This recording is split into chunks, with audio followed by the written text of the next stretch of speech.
SNDP general secretary Vellappally നടേശനെ പുകഴ്ത്തി മന്ത്രി വി.എൻ. വാസവൻ. എല്ലാവരും വിരമിക്കുന്ന പ്രായത്തിൽ വെള്ളാപ്പള്ളി സുപ്രധാന പദവി ഏറ്റെടുത്തു. വെള്ളാപ്പള്ളിയുടേത് ത്യാഗബോധം നിറഞ്ഞ പ്രവർത്തനമാണെന്നും വി.എൻ. വാസവൻ പറഞ്ഞു.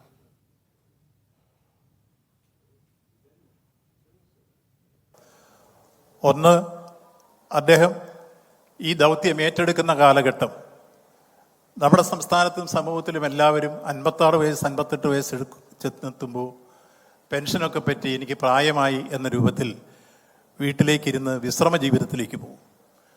ഇവിടെ സമാദരണീയനായ ശ്രീ വെള്ളാപ്പള്ളി നടേശൻ ആ സമയത്താണ് ഈ സേവന ദൗത്യവുമായി വെളിയിലേക്ക് ഇറങ്ങി ഏറ്റവും ധീരമായൊരു നേതൃത്വം ഏറ്റെടുക്കുന്ന രൂപത്തിലേക്ക് വന്നത് എന്നത് മറ്റാരും ചെയ്യാത്ത കർമ്മകുശലമായ ഒരു നേതൃത്വത്തിൻ്റെ രൂപമാണ് എന്നതാണ് ഒന്നാമത്തെ കാര്യം.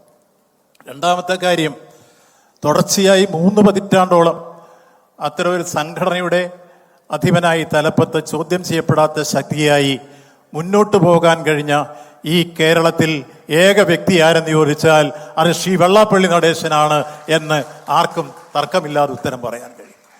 ഇങ്ങനെ തുടർച്ചയായി ഒരു സംഘത്തിൻ്റെ തലപ്പത്തിരുന്ന് നയിക്കണമെങ്കിൽ അത് വെറുതെ ഇരുന്നാൽ നയിക്കില്ല, നമുക്കറിയാം.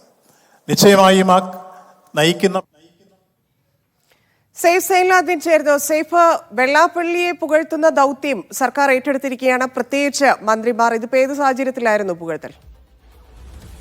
വർക്കല ശിവഗിരിയിൽ SNDPയുമായി ബന്ധപ്പെട്ട ഒരു പരിപാടി ഉണ്ടായിരുന്നു. ആ പരിപാടിയിൽ വെച്ചാണ് മന്ത്രി പുകഴ്ത്തിയത്. മന്ത്രി മാത്രമല്ല, ഗവർണറും അദ്ദേഹത്തെ പുകഴ്ത്തുന്നത് നമുക്ക് കേൾക്കാൻ കഴിയുന്നുണ്ടായിരുന്നു.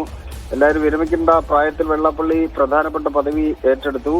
SNDPയുടെ പകരക്കാരനില്ലാത്ത അമരക്കാരനാണ് വെള്ളാപ്പള്ളി. കുത്തഴിഞ്ഞ പുസ്തകം കുത്തിക്കെട്ടി നന്നാക്കി വെള്ളാപ്പള്ളി എന്ന് അദ്ദേഹം പറയുന്നുണ്ട്. ക്രൈസിസ് മാനേജ്മെന്റ് വിദഗ്ധമായി അദ്ദേഹം കൈകാര്യം ചെയ്തു എന്ന വാചകം കൂടി അദ്ദേഹം ഉപയോഗിക്കുന്നുണ്ടായിരുന്നു.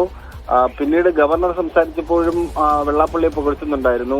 നല്ല നേതാക്കൾ വരുമ്പോൾ നല്ലത് സംഭവിക്കും എന്നാണ് ഗവർണർ രാജേന്ദ്ര അർലേക്കർ പറഞ്ഞത്. വെള്ളാപ്പള്ളി ആദ്യം സംസാരിച്ചപ്പോൾ വെള്ളാപ്പള്ളി വർക്കലയുമായി ബന്ധപ്പെട്ട് ശിവഗിരിയുമായി ബന്ധപ്പെട്ട ചില കാര്യങ്ങൾ സൂചിപ്പിക്കുന്നുണ്ടായിരുന്നു. ഏറ്റവും നല്ല ചീത്ത വാക്കുകൾ കേട്ട സ്ഥലമാണ് വർക്കല. അവരാരും ഇന്നില്ല, പലരും പറച്ചിൽ നിർത്തി, നന്നാവില്ല എന്ന് കരുതിയാകും അത് നിർത്തിയത് എന്ന് അദ്ദേഹം പറയുന്നുണ്ടായിരുന്നു. ജാതി മതവും ഇല്ലെന്ന് ഗുരു പറഞ്ഞിട്ടില്ല. ഗുരുവിനെ ഈഴവനിലേക്ക് ഒതുക്കി. ഗുരു പറഞ്ഞത് ഈഴവന് മാത്രമുള്ളതാണെന്ന് വ്യാഖ്യാനിച്ചു. ജാതി പറയാത്തവരും എവിടെ നിൽക്കുന്നു, ജാതി പറഞ്ഞവരും പറയാത്തവരും എവിടെ നിൽക്കുന്നു എന്നുള്ള ചോദ്യം അദ്ദേഹം മുന്നോട്ട് വെക്കുന്നുണ്ട്. ജാതി വ്യവസ്ഥ നിലനിൽക്കുന്ന കാലത്തോളം താൻ ജാതി പറയും എന്ന വാചകം കൂടി വെള്ളാപ്പള്ളി ഉപയോഗിച്ചിട്ടുണ്ട്. അതിന് പിന്നാലെയാണ് ഈ ഒരു പുകഴ്ത്തൽ മന്ത്രി വി.എൻ. വാസവന്റെ ഭാഗത്ത് നിന്ന് ഉണ്ടായിരിക്കുന്നത്. ധന്യ. ശരി സൈഫ്.